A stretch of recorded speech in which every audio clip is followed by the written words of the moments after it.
Hi, everybody. Welcome to Cocktail Classified. We are here at Arizona Cocktail Week doing some recordings. I am here with my friend Will.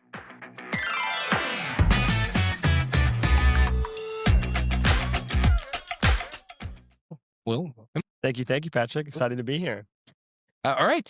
So tell us a little bit about yourself, who you are, where you're from. I know who you are, obviously, to our listeners and viewers who are. Absolutely. We go way back, right? Yeah, we do. William Brooks, Global Ambassador for Tequila Herradura. So it's really excited to be here in Arizona this week for Arizona Cocktail Week. I get to hang out, explore the world, and see what amazing things bartenders and industry folk are doing. Yeah. And how they're changing our industry and where we're going next. For sure.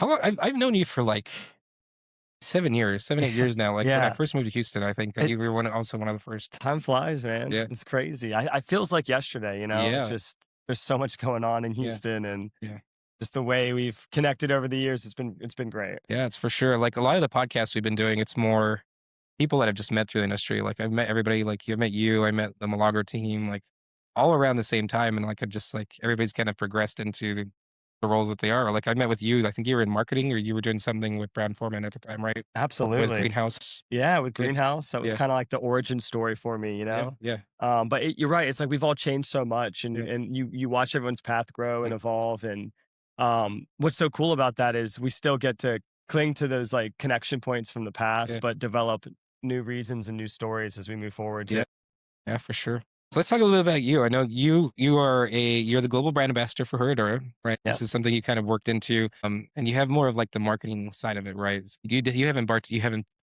bartended directly, right? You've kind of been more in that. So how has that been as perspective wise? Like you have appreciation for the trade, obviously, right? How have you kind of morphed into the world? Yeah, Patrick, it was a weird journey for me. You know, it's an unconventional approach. I started out. I went to a culinary school at university. And I just fell in love with food and beverage naturally, all right? And so I started off moving trailers around the country for Jack Daniels, like big trailers. I was like a rig guy, so tons of time on the road doing music festivals and stuff like that. And I had a unique opportunity I was living in North Carolina at the time, moved down to Texas to start an engraving program where we'd bring a van around and engrave bottles, and that's around the time you and I met, really, was like just that transition from that. So I started doing that and I found an immense passion of getting into cocktail bars too and seeing that craft and that art form. It was sort of like what I learned in school about food being applied to drinks in a way I had never really seen before. So that was very enticing for me. And I decided to make a really cool move over to Greenhouse. And that's when we really started to blossom. That gave me the opportunity to move into a blend of consumer and trade advocacy and activation-based work, covering a variety of brands with Brown Foreman. And it was so special to me. And that was kind of the kickoff point to then the catalyst to this. And I'll never forget, COVID had a major impact on where I am right now because I was very consumer focused. And then things changed during that time. There was a lot of cuts. Our industry really slowed down. But I was very grateful that the team wanted me to stay on. I said, Will, we want to switch you over to Trade Advocacy. And I just remember going, oh my gosh, I don't know if I'm the right person for that at first. I was nervous. I don't have the background of being a bartender. So I started pulling as many shifts as I could. I just started spending as much time getting deeper into that industry and building those connections. And as you know, it's actually pretty easy because everybody's so awesome. And so then I got to meet people like yourself and I just felt so welcomed by that community that I knew in that moment that this is the direction that I want to go in. Yeah, for sure. I remember seeing you, like you were always with Rob and everybody there, especially doing all that stuff when you were kind of in that period of learning and you were always around. Yeah, like, just got to stay active, know, that's the thing. Be curious. I think I love too I'm the guy that goes in the bar and because I didn't have that background, I'm like, whoa, this is crazy. Like, what are you doing? Opposed to trying to suggest something. I was just there to learn. And when you do that, you end up being able to give a platform for people who are doing really cool stuff. And that's the most exciting thing to me. Yeah, for sure. So you said you had a culinary background.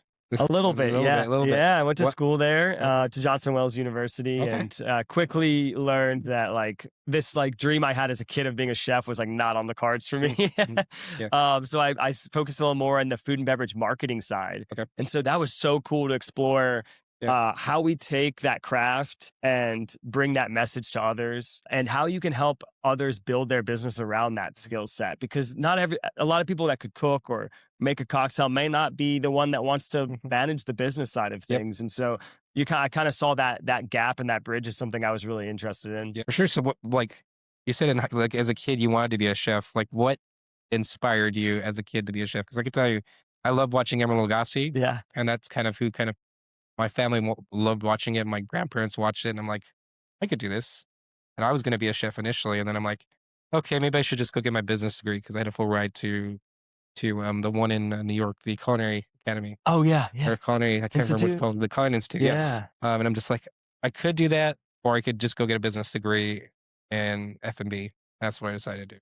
Yeah. I love it. We kind of had a similar, match up there. And for your Emeril, which is funny because he went to the campus of the school I went to, and but for me, it was, growing up from in an English family, we just did we didn't watch a lot of television as kids at first. And so, my parents weren't necessarily super into cooking. My dad has a hospitality background. He worked at the Savoy in London for a little while before he started his career that brought us to the United States. And so we had a little bit of that there, but mostly my mom it was just something we could do together in the kitchen. And so I fell in love with Jamie Oliver, actually. Okay. So I really loved doing stuff from his cookbooks and everything. I remember we had this teacup. I'm a big tea drinker, and it was a Jamie Oliver one. I don't know where we got it from, his website or something. And it said, one side says, if I'm doing the cooking, the other says you're doing the cleaning. So that was the cup. And every night it was kind of like, who was doing it? My brother, Ollie, or I, like one's doing the cooking, one's doing the cleaning kind of thing. And so we just had a great camaraderie from it. And that would kind of be the catalyst, I would say, to finding something. I was like, whoa, I really enjoy this. Yeah. So Jamie Oliver, what was your favorite book, or do you have a favorite cookbook? Yeah, so he actually has a book that's basically just called Cook. And like what I loved about it wasn't like, hey, here's just a series of recipes.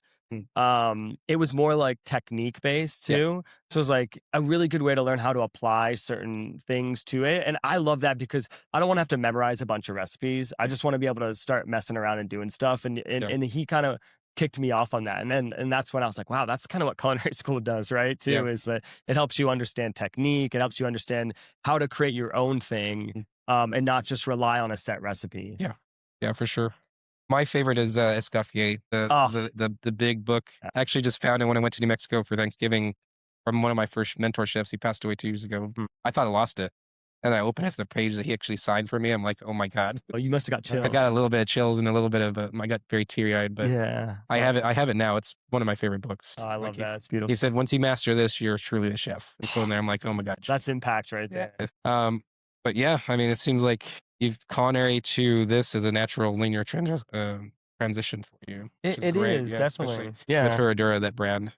Oh, it's great. It is. There's so much flavor, and that's agave is like just endless flavor profile. So that excites me too, is there's so much you can do with it too. The way you build a dish, you can build a cocktail around it as well. Sure. So you've been pretty much with Brown-Forman almost your entire career. Absolutely. It's the only supplier I've worked with through a couple different agencies over time, and now officially with them. But very much like a family, I really like the way that they approach business. It is a business, but it's also a place of people, and that's something that it's kind of hard to come around nowadays. So that's something very powerful that they do, and I'm really proud of. And they got great brands too. I mean, there's a lot of great suppliers with a lot of great brands out there, and that's the beauty of the world we're in now. Everyone's so good at what they do that every new spirit coming out there's just so much great new stuff. So it's exciting to be a part of this sort of family supplier that has been doing some cool stuff for quite some time. Yeah, for sure. Do you work with an agency now, or are you working directly with B&F? Directly for Brown-Forman. Now we have a lot of agencies we work with. But I've about 2.5 years ago made that transition straight over to Brown-Forman. That was pretty exciting. It's awesome. So let's talk a little bit, because I haven't hit this on any other podcast. Like, what is an agency on that end? So can you talk a little bit about that? Yeah. Because I know there's brand ambassadors that work for agencies, and there's brand ambassadors that work for the company, the suppliers. That's a great question, and something we don't talk enough about, because agencies are partly the fabric of our industry and our suppliers too. They bring so much creativity and uniqueness and skill sets that are so niche and specialized to the table. So there's so many different ways that an agency can be a part of your world. whether it's in the marketing space, it's in the experiential space, the actual building out of things, and then also in the media side of things Yep. as well. That's a huge opportunity too. So I think a lot of people don't realize that a lot of these suppliers and brands, they seem so big on the outside, Yeah. but they're really a makeup of so many other factors and people too that Right. are outside of their organization. So it's really cool. It's like an extended family in a way. Yeah. So agency is such a great way to get involved with the spirit side of things Yeah. because sometimes agencies are very much like, oh, I could be bartending and then also have like a side gig with an agency that opens doors for me to explore new things within my industry that may Yeah. excite me. Yeah. And like I was saying earlier, it's kind of happened to me. I mean, I probably would have kept going down this really specific consumer based path until I dipped my toes into something that was maybe scary at first. Yeah. And that's why agencies help provide a lot of great value Yeah. too.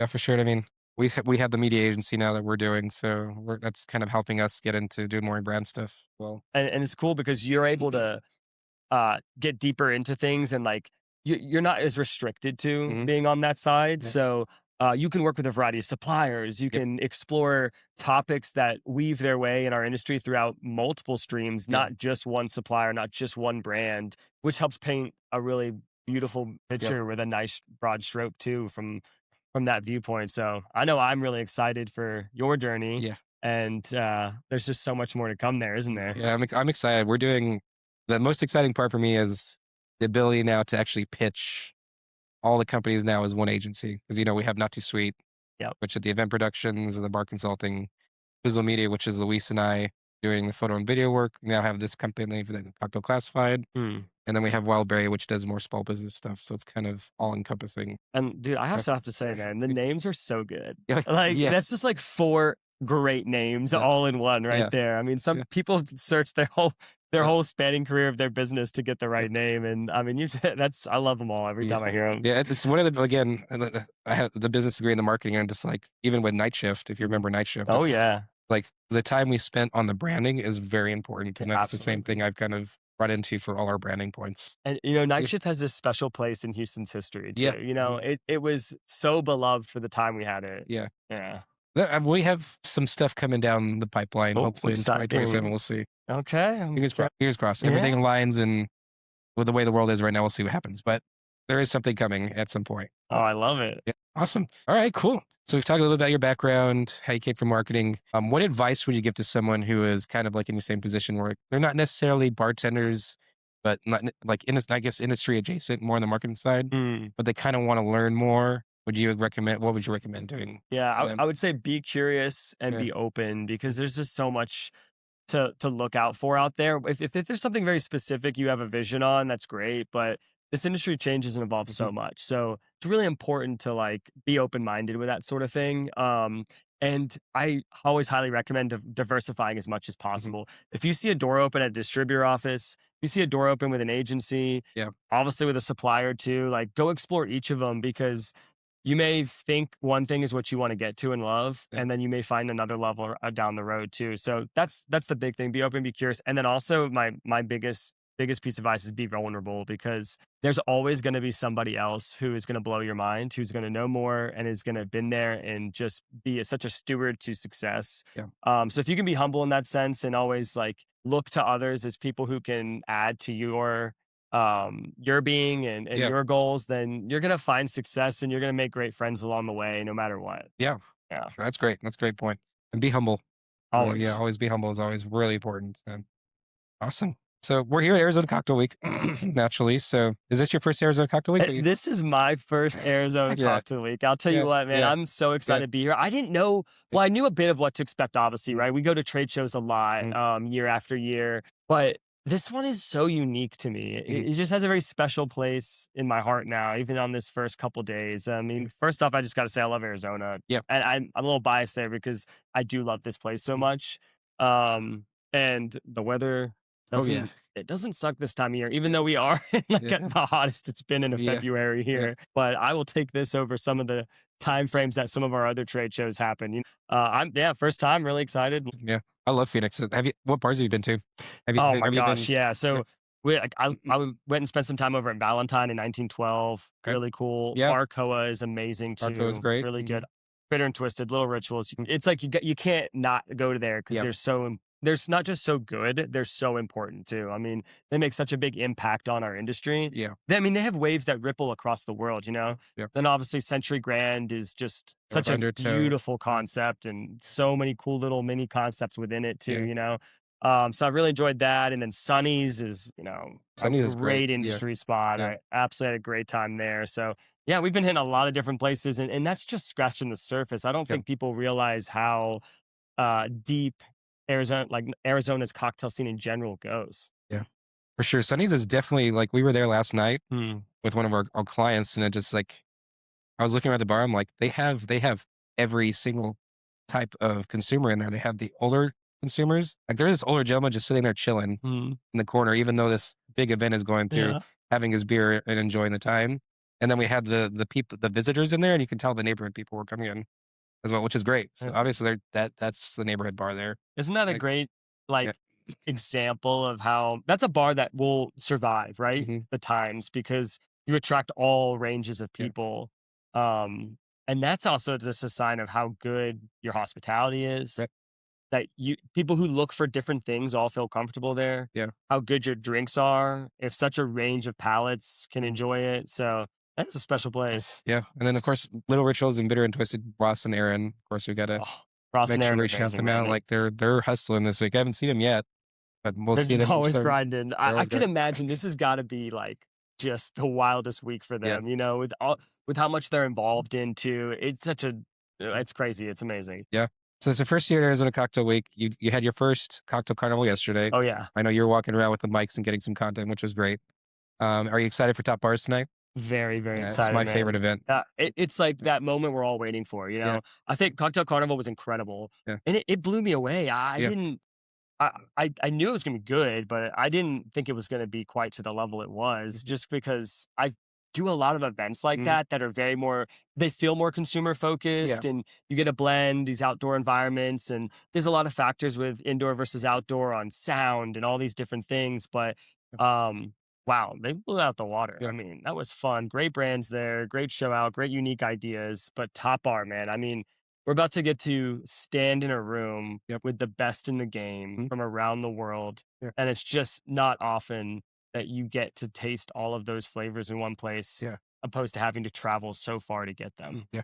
You know what bars you guys are paired with? Herradura? Yeah, What bar? yeah, so we're with Pacific Cocktail Heaven out of, Oh San yeah. Francisco. Yeah. Yeah. Yep, Yeah. Kevin is such a nice Is he? yeah, he's gonna yep, he's Okay. here. Cool. Yeah. So excited to see him this Yeah. evening and just when you meet someone who and we just kind of met virtually Okay. and he just has such a kind aura Mhm. about him. And then obviously the reputation of his bar is incredible. Yeah. And what they've done is so great too. So Mhm. it's really exciting because it's almost like this little like, who are we gonna get? Because it's really cool. I don't think a lot of people understand Top Yeah. Bar. It's this beautiful like randomized selection of pairing Yep. brands and bars together.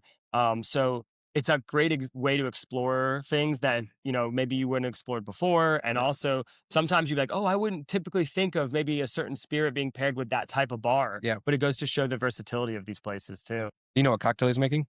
He's got two going. Okay. Yep. Yeah. Yeah. Yeah. And you're gonna have to come out to see Yeah, I was them. gonna say. They're Yeah. very intricate. Yeah. They're very detailed, and I'm really excited for them. But we're gonna be playing with some really unique flavors too. Okay. So, it's funny. Kevin's got like a lot of stuff that he'll be bringing with him because Yeah. there's work that goes on before we even get here. And Yeah. so I think that's something a lot of people don't realize when it comes to cocktails. Like, it's not just a set of ingredients that are built on the spot all the time. Weeks and months sometimes go into developing infusions and washes Mhm. and nowadays we're seeing bartenders create their own cordials and Yep. liqueurs Mhm. and the flavor expansion that creates is just wild doing that in house. So Kevin's bringing a lot of cool stuff with Yeah. him, and we'll have two great cocktails. We're actually going to be featuring Herradura Reposado, the world's very first Reposado Yeah. tequila. So really excited to bring that story to the table through Yeah. flavor. And then also, I'm really happy about we've got Blanco Origin out. So Yeah. this is our high proof Blanco. So that will be featured in the other cocktail. It's a kind of an origin story for Tequila Herradura. It's a 150-year-old recipe that it honors and speaks to. And so it's really good taste of terroir and tradition too. Oh, for sure. It's the OG bottle too, right? Like Yeah, brown the wine OG label. bottle. Yeah. Uh-huh. Yeah, it's really good. Last time I tried it, it's been a minute. I think someone else brought it to us. One of the Brown Foreman reps when I was in Houston like a couple weeks ago. Brought it So back. we brought that back to the United States about about a year ago. So it was hard to get for a really long time. Yeah. Yeah. Yeah, that's what she said too, and I'm excited for it to come back. So it's delicious. I like the bottle; it's very slick. It is. It's a little Uh-huh. piece of the past, isn't it? Yeah, A little bit of tradition it kind too. of reminds me of the Tapatio. Uh, That yeah, that more circular yeah, style. Because yeah, especially with Herradura, you think of the square yeah, bottle, right? That's mhm, like it's kind of iconic bottles. When you see that one next to it, you're like, "Ooh, what is that?" You yeah, know? yeah, for sure. So kind of going back to Arizona Cocktail Week. So you cocktail class or cocktail carnival. Today's top bars. Are you here tomorrow? Or you out tomorrow? Yeah, I'll be here tomorrow. We've just got some local stuff we're doing with the Yeah, team, some bonding. And it's a great opportunity for us to like show some appreciation to our distributor yeah, partners. It's a great one of the things that Arizona have an amazing team here, and so it's a great yeah, opportunity for us to just kind of get the yeah, creative juices flowing for hey, what's coming next? It's almost like a mini in the moment recap yeah, of the week, and then also like we can even start planning and ideating for the next year too. yeah, It's that's always a fun day when you have that moment to be able to do that. yeah. So I'll be here tomorrow for that, and then Yeah. we'll finish off with Slingers in the evening. Oh, wait, that's my next question. Are you going to be at Slingers? Absolutely. Slingers is great. The way they do that competition And again, is I've sick. never experienced Yeah. it, so I don't really know a lot about what to expect, but I'm really excited for it. Yeah, it's at RNDC. It's gonna be, I think, 16 people, and they go head to head, and they get selected randomly selected, like a modifying spirit and a base spirit, Hmm. and then they have a full pantry, and they have to create a cocktail on the fly Oh, I love it. during that period, and then they'll present it to the judges, tell them what it is, how they invented it,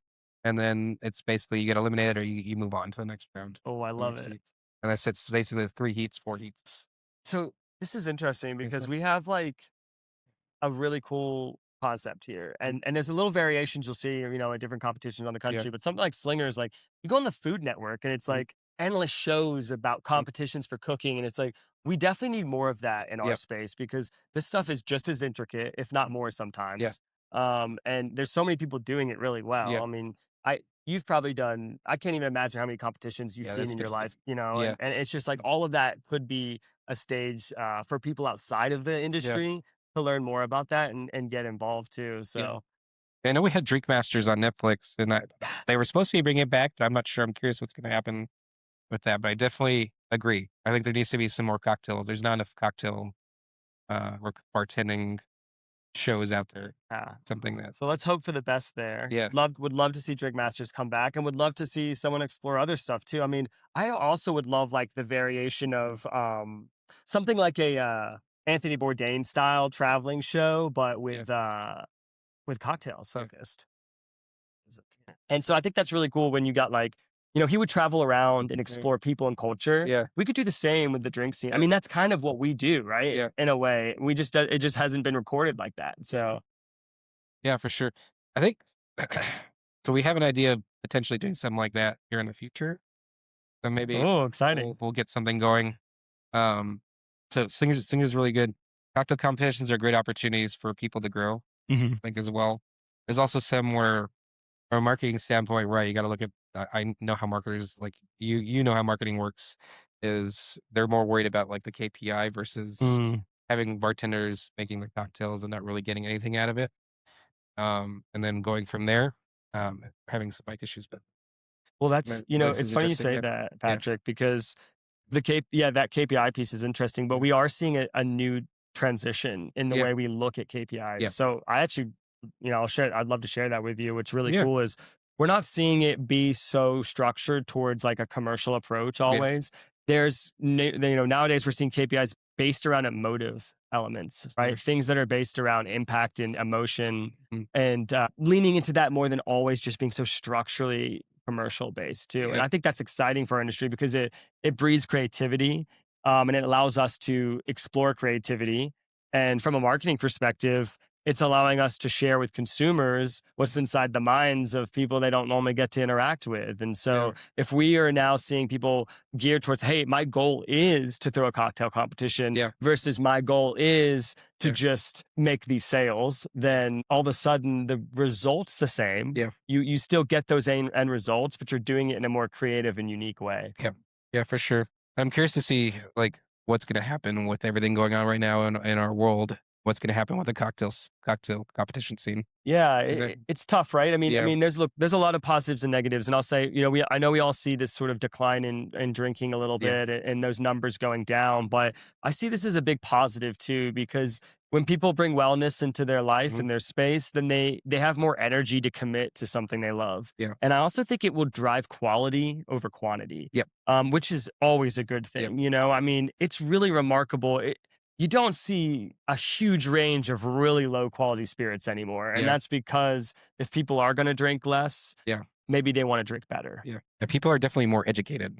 Absolutely. After through COVID and everybody kind of just started taking up home bartending, and they started researching spirits, and just like the whole additive thing that came up as Yeah. well is a big thing. And people are just trying to be more health conscious, I think. And like Lalo's done a good job as well. Mm-hmm. Herradura has always been there. It's Yeah. been a workhorse as well with Yeah, you just with got to their share those approach. stories too. People Yeah, want to hear yeah, them now, yeah, right? And that's so cool. And yeah, and also, from like an ambassador perspective, and even from a bartender yeah, perspective, it's what's cool is it makes us better. yeah, The consumer knows so much now yeah, that you better know your stuff, yeah, kind of thing, because they're going to know a lot too, and they're going to have a lot of questions. So it kind of makes everyone better. yeah, yeah, for sure. So what is Herradura kind of doing right now? I know you said the big push used to be culinary. Culinary is still a big core of Herradura. Mm. But what is Herradura doing now? Yeah, What is a big focus? a lot of cool things. One Yeah, is a massive commitment to advocacy, yeah, in a way we've never seen before. okay, So we have this incredible ambassador team now based around the country, places like LA, New York, yeah, Atlanta. We've got people in Miami, okay, Texas, and these are all like industry folk, who've mm, been there, done that, and love agave too. So we're really focusing on the people behind the bar. That's a big part of our story right now, okay, but also bringing more insight behind the craft and authenticity of Casa Herradura. I mean, look, this is over 150 mhm, years of history in this brand. yeah, And you look at most brands today and you're looking at 20, 25 years or younger, and there's nothing wrong with that. But we have a really cool story to tell and a piece of the tequila's history that's really iconic and yeah, important. So we're trying to bring that authenticity and craft to a larger audience too, and really showcase who we are and what we've done. So the distillery's opened up a lot more. We were able to get more people down yeah, there to experience this incredible place. mm, And so that's been kind of our mission, is to bridge the world. Here in the US, it's really to bridge Mexico and US together and yeah, showcase that Mexican culture and mm, how special it is, yeah, but also the beautiful mingling with the culture we have in the United States yeah, that's created this blend that is so iconic to so many of us, and is honestly a major factor of what we think about when we think of tequila culture. yeah, for sure. How's everybody doing out there? Every distillers and everybody that's working at the facility Yeah, with yeah. everything going on? Everything's going really well down in the distillery. Okay, So the team down there is amazing too, yeah, and it's they've done such a good job of keeping all this epic history and yeah, historicness alive. And I always tell people, if they get a chance to, if they haven't been to Casa Herradura, it's sort of like keeping one foot in the past and one looking to the future. yeah, And I think that's really important too. You need to honor where you've come from, and allow that authenticity to still thrive through what you do. yeah, But you also want to look to the future in order to evolve, so you can exist for another 150 years and keep yeah, sharing those stories. yeah, for sure. And they weren't affected by anything that was happening in Mexico right now. Oh yeah, where everyone's okay. And I Everything, yeah, mean, it was incredible. I mean, just to showcase the kind of people that work down there. There were people at the Casa at the time, and they were allowed to stay there overnight. okay, People went out and got them food, and the community kind of rallied behind that. And I think that was just a beautiful moment of yeah, how amazing the mm, people in this part of Mexico and all of Mexico are. But yeah, from our lens, from this part of Mexico yeah, are, their commitment to others, even people that aren't from there. yeah, So it was such a big testament to the heart and soul of those people, awesome. and not just the spirit that they make. Yeah, that's awesome. I know there's a few people that couldn't make it out that were supposed to be here because they couldn't leave the Yeah, facility, or making sure their people are taken care of. yeah, and that's Kind of stuff. important. Yeah, So awesome. So Herradura's, remind me of the backstory on that one because it's been a minute. So there's yeah, fruit trees around the farm, hmm right? So yeah, yeah, it's get, a special place. So I always say, it, about 150 years as a registered distillery, but the yeah, journey began even before that, yeah, and it's so connected to tequila's history. So when you go to Mexico, Jalisco is the biggest space where you'll find tequila, right? yeah, This is where most tequila is produced. Inside there's the highlands and the lowlands, two distinct regions where the agave tastes yeah, very different. mhm, When we get into the lowlands, there's a town called Tequila, mhm, and that's where I think most people think of when they think of tequila. yeah, But just down the road, there's a small town with a big story called Amatitan. And Amatitan is commonly known as and thought to and believed to be the birthplace of tequila. And that is the town that Casa Herradura is in. It's where we've always been Yeah. and a big part of that story. So it's a very beautiful grounds, and it has housing and structures in from the past where people were living on site while they worked there. Yeah. And, you mentioned the fruit trees. It's not just beautiful. Mm-hmm. That's a big part of our story too. So Yeah. whenever you make tequila, fermentation is so important. And there's a lot of great yeast strains out there. So you could get them from champagne yeast, beer yeast, anywhere around the world. But our founder made a really cool decision back in the day to start planting these kind of trees. Yeah. And so the natural yeast living on the 16 varieties of fruit and citrus Yeah. are providing our open air natural fermentation for the distillery. So it's kind of like a thumbprint, Yeah. It's unique to us. Mhm. In that sense, in the terroir that's in that area. So it's such a good testament to that's an element of doing things the old school way. And I always say, like, put in the past and also looking in the future. Yeah. So to give you an example of that, you have these fruit trees creating this incredible yeast strain.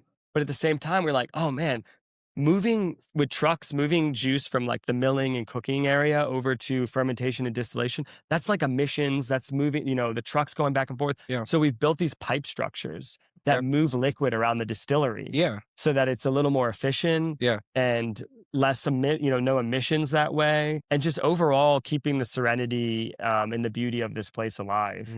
So that's how, as you get bigger, you can always still be better too. Yeah. Yeah. So that's one of the big sustainability aspects. It is, yeah. And there's so many elements of sustainability happening at Casa Herradura. And I think for bartenders that look for something that is not just delicious, but they can be proud to pour or they can really connect with, we have some really great, stories for that. I mean, when you think about that, we convert our byproducts like heads and tails of alcohol into steam and then use that steam to power the distillery. I mean, a good portion of our distillery is powered by the byproducts of the previous batch of tequila. Okay. And that's just cool modern tech that we can integrate, Yeah. So in the past, but also looking to the future. Yeah, for sure.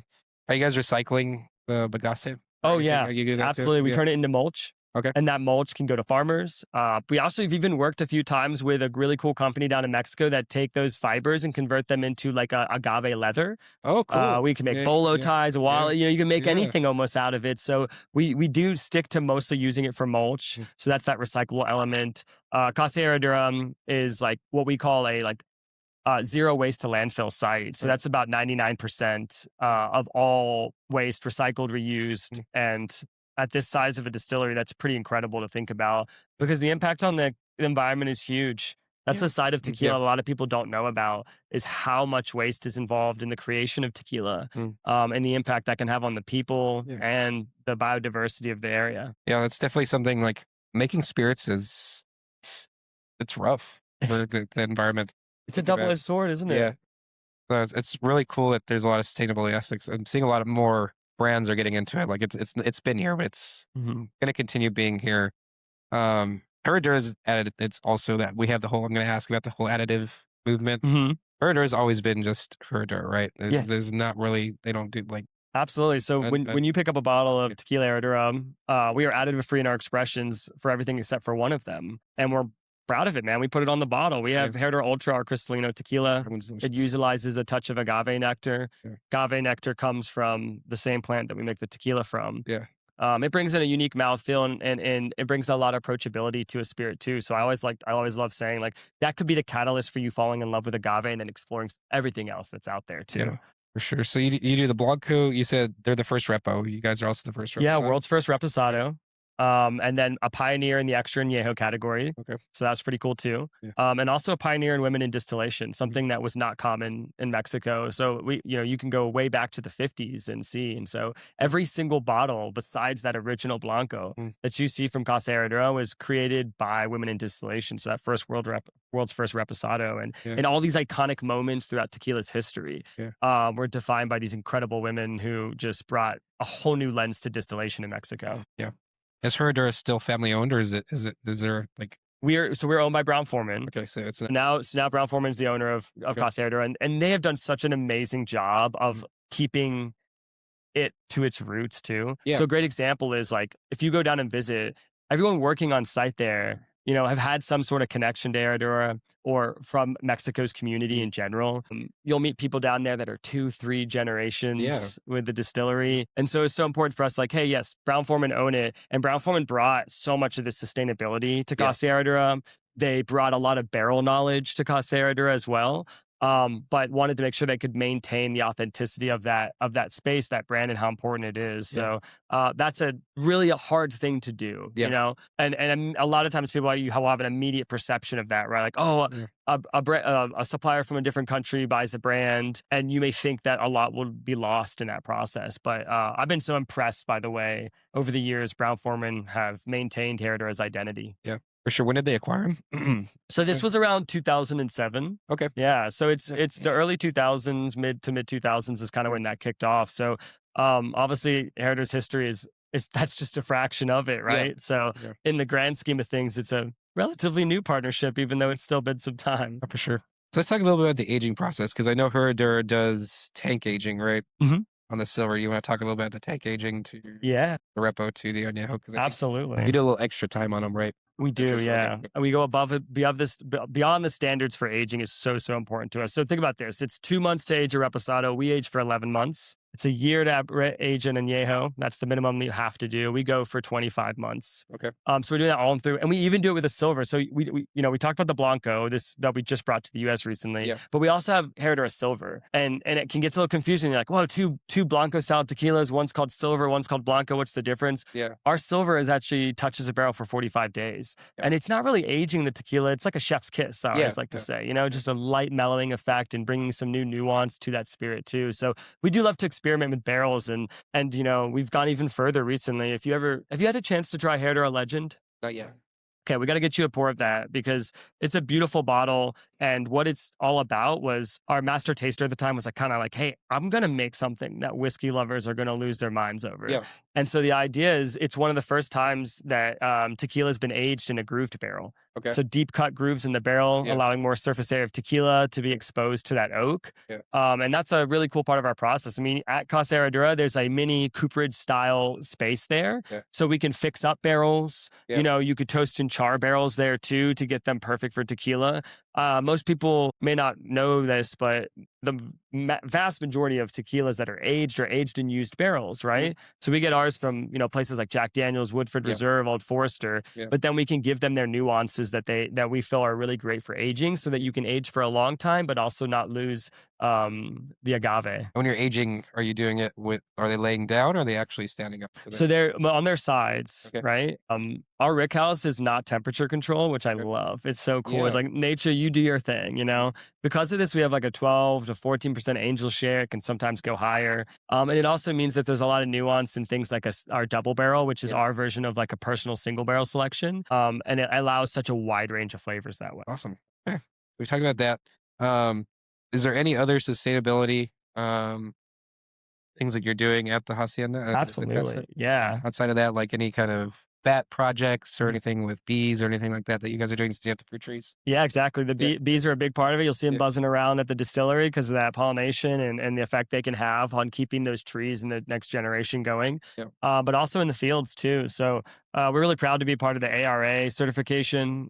This is just kind of a responsible agave association, and what they do is ensure that the agave we're growing is not on deforested land, and we can help protect biodiversity. It also helps support farmers. Tequila is a lot like wine, where you don't always have your own fields. It's sort of like you buy your grapes, you buy your agave, and so it's important to know where it's coming from. Yeah. It's important to know that those farmers and growers are treated properly and paid correctly.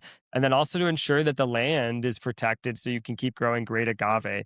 And this is happening all over. I mean, we use a majority lowland agave, but we integrate some highland agave too, because we also love some of those floral and fruity flavors from the highlands that we can pull into those herbaceous and earthy notes from the lowlands. So that certification is a really important part of sustainability. It starts our journey. When we get to the distillery, we do the clean mulch after milling, and then we have this byproduct conversion, open air natural fermentation. Yeah. And we finish it off really strong too. When the barrels see the end of their life, we actually turn them into sawdust and convert that into biofuel as well. Okay. So we could make furniture, you can do cool stuff with it, but you can also convert it into biofuel and help power that next set of agave production as well. That's awesome. That's cool. I didn't know you guys were doing that with the barrels either. Yeah, it's really cool. We had one of the first of its kind wastewater treatment plants at Casa Herradura, and that was a pivotal moment for the brand because it really opened the door to what you can do with everything that's there at the distillery. And so we actually expanded that facility about 6 months to a year ago now, which was really exciting to see that commitment. Like that's where we want to. I love it. Like we're investing in that sustainable commitment. And as our climate changes, we're going to see a new world of agave. And we don't know how that's going to affect everything yet. So it's important to do our best to reduce any chance of negative impact. And this is kind of the Herradura way of doing that. Sure. That's awesome. So you mentioned about the farmers. So you guys source a lot of agave. What are you guys looking for specifically? Yeah, that's a good question. Yeah, you're looking for for us, like you want to find your balance of flavor, right? So certain areas and different soils will provide different things. And then from a farmer perspective, that's what's so great about the ARA is they just really help you ensure that it's people who care about growing it, harvesting these agaves at the right time, when they're mature, when they have the right Brix level, and making sure the next generation of agave are cared for too. Because what's so cool about Blue Weber is if the stock is not part of the equation, then the Abalos, or the babies coming off the bottom, are. And that's how the next generation of agaves are grown. So it's important to care for those too, as they are going to be in the next soil. So instead of turning and burning, it's really more about growing at the right pace, these agaves, so that they can live the best life they can and get us the best flavors too. Sure. So you're not rushing the process. Sorry? You're not rushing. No rushing of the process. You got to make sure that it's right and ready when it is. And that's pretty cool. And we're talking about climate a minute ago. Agaves are reacting to the climate now. So we are going to see a change in maturity, right? Plants will mature at a different rate just because the natural environment and how it's changing. Yeah. So we have to be ready to adapt to that. It's cool that there's modern tech that allows you to, test the Brix levels of an agave to really know if it's ready. And that's pretty cool too. So that's another great example of modern innovation is really helping us understand the plant better. Yeah, for sure. And then I have another nerdy question for you because I want to go back to fermentation. So you say you have all these microclimate happening in there. You have all these organisms floating around the air. Have they taken any of the yeast strains and put them in a lab just in case? Or are they just letting it each batch is different? We're letting the natural process go. Yeah. Do you know how they're approaching that? That's a great question. Yeah. So it's always smart to have these things as backups too. So yeah, there's definitely elements of testing, understanding the yeast strain better means getting it to a lab to understand it. Right. But we are operating under an open air natural process. So it really is it could be, averages around 4 days, depending on the time of year. The yeast may be faster or slower. So you have that safety net still, but we're relying on nature to just do its thing, right? And so that fermentation room has a bunch of grates and open archways so that the air flows through naturally.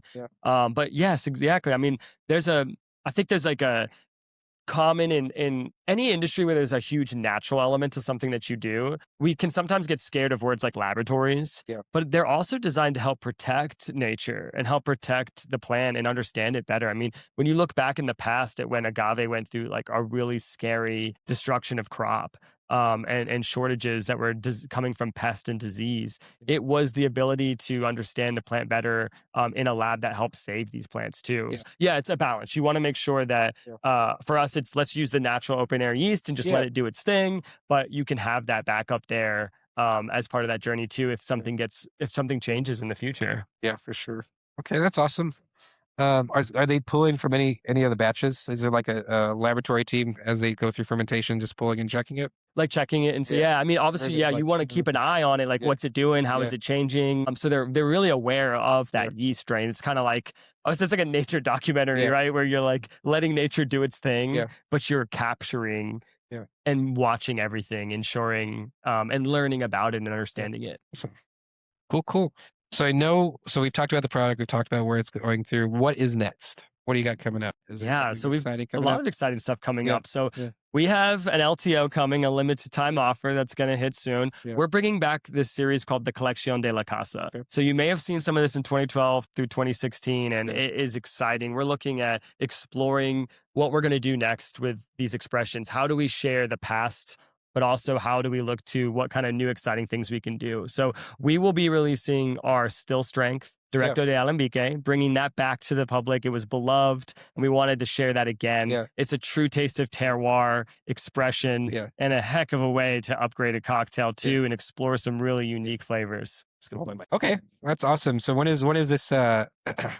So when is you said it's this summer? Yep, this summer. Okay, sometime this summer we'll see it start hitting the United States. So really excited for that, and that'll be a 1-year release. Okay. And then the next year we're going to do something new, something different, something exciting too. Yeah. And we'll see where we go from there. So back in the past, you may have, if you ever got a chance to try them, they were a lot more reposado based. And it was like port finish, cognac, and Scotch finishes. And so exploring other areas of the spirits world. Yeah. But we are also really looking to explore more of Mexico's heritage. Yeah. And like, wow, let's really amplify that and understand so many unique things that are happening there. The spirits world in Mexico is incredible right now, you know? So it's really cool to look for new ways to share that with others. Oh, that's awesome. Cool. And how many bottles are they producing, or how many barrels did you guys produce? It's going to be a pretty small batch. Okay. So I don't have the exact number on me right now. I'll definitely get back to you on that though. But it's one of those things where like you're not going to see it everywhere. Okay. So if you see that bottle in the off premise, grab one. Yeah. And depending on how it does, you can always like next year's version, you can always try to make a little more if you want to. But with that quantity, it allows us to really focus on quality too, right? And still strength's a really fun thing to explore, but it's also not easy. I mean, it sounds like it's easy because it's the proof, you know, that you come off the still at after your second distillation. And for us, we do 2 distillations. Yeah. So this will be 110. This is 55% ABV. This is the highest you are legally allowed to go in tequila. Okay. So you will be able to taste what I personally would describe as the rawest form of tequila. And that's pretty exciting, you know, and there's a few times throughout in different brands that have tested that idea out and done that sort of thing. But we're just definitely seeing people becoming more interested in high proof from an agave perspective. Sure. I'm going to say Tapatio 110 is my favorite. It's so good. It's so good, right? It's so good. It's so delicious. Yeah. I'm curious to try this when it does come out. Yeah. Like I'll tell you right now, you're definitely going to get a lot of, like, for me, bell pepper, that lowland vegetal notes are really strong there. It's really creamy, a little bit of black pepper too. But it's remarkable how easy it is to go across the palate for being at that sort of a strength. So don't shy away from it. If high proof is something you're not sure about, give it a try and see what you think. Yeah. Awesome. Cool. So we're going to be starting to wrap up. So a couple of rapid fire questions I like asking. So since you have a culinary background, what was the first dish you learned to make? Oh, that's a great question. So funny enough, like I kind of have 2. So one of them was dessert, and one of them was more like dinner style, right? Okay. So I remember like this very weird English green pea variation on like a cacio de pepe, like was like something I really explored a lot when I was younger. One of my first things I got into. And then also, this is so funny, I just think it's so silly, but like chocolate lava cake. Oh, hell yeah. It was so much fun because it is one of the most rewarding things when you cut into that and you nailed it, you know, and it's just like perfect, like, because you don't know until you open it, right? And that's what I love. I love that kind of cooking. So those are definitely like kind of my origins. But I can tell you now, I'm really into bread. Bread, okay. Yeah, I bake bread every week. Are you a sourdough guy? Oh, believe it or not, no, I've never done sourdough, man. I got sourdough going home. I got to do it because I love the yeast concept behind it. So I need to get into sourdough. But I've been mostly doing like classic English cobs, French loaves, Japanese milk bread. Okay. Really enjoy doing those. Japanese milk bread is just so delicious. Can be a little hard to work with, but I'm just loving it. So I've made this commitment to myself this year that I will not buy a loaf of bread unless I'm like at a restaurant or something, you know. Otherwise, I will only eat bread that I make. And so it's so cost effective and it's so cathartic. Yeah. And if you live a fast-paced lifestyle, like being able to slow down for a minute and just knead some dough is like, it's amazing. Yeah, for sure. Especially in Houston too. You can make bread pretty easily. Yeah. It's not too crazy. It's a good climate for it. Yeah. Yeah. For sure. So next question I have for you is, what was the first cocktail where you had this like aha moment? Oh man. So it's kind of like, I would say it's a tie, but one of the first ones I had that really blew my mind way back in the day was a bartender in Houston named Haley Harper made this like really cool cocktail for me that was like bell pepper infusion on this Herradura that I loved, and it brought in like a lot of dill. And so for me, this was like a garden in a glass. And I'm also love gardening, and I'm scents are everything to me. And so this cocktail was just like performative in so many ways. It tasted great. It smelled great. I didn't know you could do some of the techniques that were like that. And then the other cocktail that to this day has just like blown my mind so much because it's such a wild concept was we were talking about Rob earlier. So Roberto Rivas down in Houston too. He whipped up this perfectly clear highball. But it tasted exactly like really authentic chips and salsa. Okay. And it was crazy, That's man. cool. It was like heirloom corn and then this bright like red salsa, but it was perfectly clear and super refreshing. And your brain was just like, I'm supposed to be biting right now, but I'm sipping, and it blew me away. That's awesome. I haven't had any cocktails from him in a while. I need to go see him. Yeah, definitely. Check it out. He's always working on something fun. He just did a Valentine's Day pop-up that had some cool ones. So there's so much out there, but I would say like cocktails don't always have to be very intricate and crazy too. Like I just love a classic like Rosita as well. I mean, those are delicious. Oh, dude, incredible. I don't think people drink them enough, is my opinion, but I agree. It's a cocktail it's not, the build itself is not balanced. I will say, it has to be balanced. But once it's balanced, it's delicious. So you've heard it here. Go find a Rosita. Go try one for sure. Would you say that's one of your other favorite cocktails of the Rosita you said? Oh yeah, hands down, that would be one of my favorites. So on the opposite spectrum, what is your least favorite cocktail? Ooh, good question. You know, I don't like a ranch water. You don't? Yeah. If you do something really funky with it, sure. Like, you know, like a grapefruit Oleo or something. Like, I like that. But like a classic ranch water, I'm like, at that point, I'm like, I just want the tequila soda. You know? So, yeah, I know ranch waters are really popular, but maybe that's a hot take. One of my least favorites. It's cool. Yeah. Like ranch, I agree. Like ranch waters are just like, okay, well, let's do a variation on it. But it's the number one selling cocktail in Texas. Yeah, it absolutely is. I'm like, you have to have it on the menu. Oh, you got to. You know, there's another you know what cocktail I think is going to just explode soon? And we've been focusing it a lot at Herradura is the Cantarito.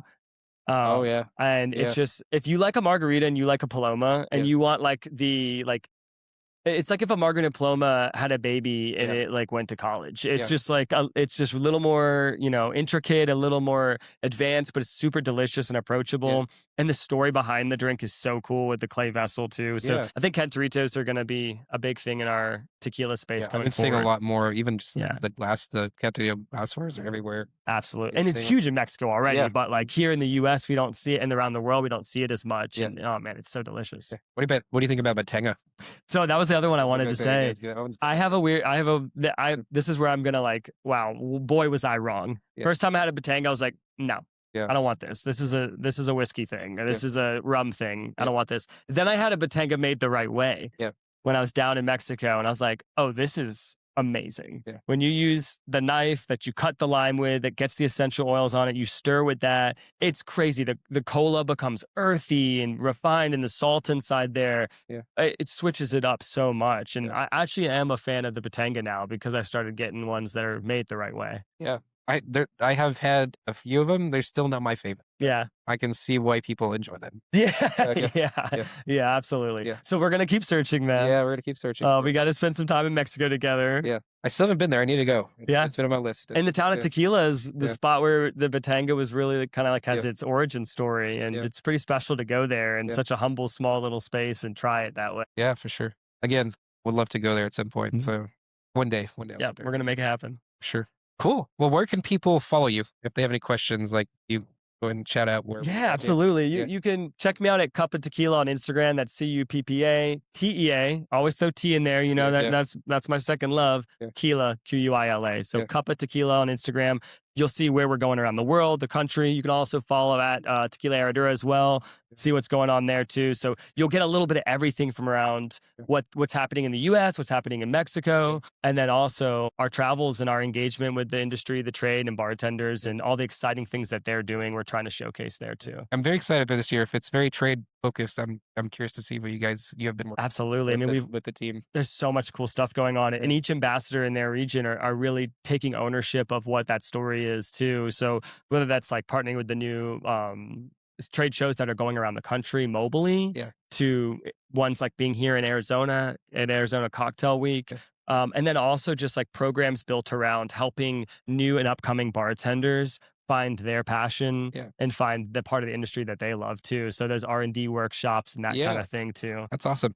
So if a bartender reaches out to you, you also know where they can reach out to for like the local regional ambassadors, Absolutely. Yeah. Herradura, or is it what site should they? Yeah, reach out directly to Okay, me. okay. Yeah, reach out directly to me. You can do that on Instagram, and I will point you in the right direction. Yeah. There's someone in almost every part of the country Yeah. that we can connect you with to explore some more. Awesome. Cool. Well, thank you, Will. I Yeah, thanks, appreciate you Patrick. being It's on great the to be show. here. Yeah. And then we'll definitely hopefully get you in next time when we just do season 3 and talk a Yes, little I more. can't wait, man. This is so much fun. Yeah. And again, thank you. I know you and I have been talking about it for almost a year now. Yeah. You travel so much, so I appreciate you making time today. Yeah, cheers. Awesome. Thank you. Awesome, y'all. Well, thank you for joining us today on Cocktail Classified. Again, give us a follow at Cocktail Classified on all the usual socials, and we'll see you for the next episode.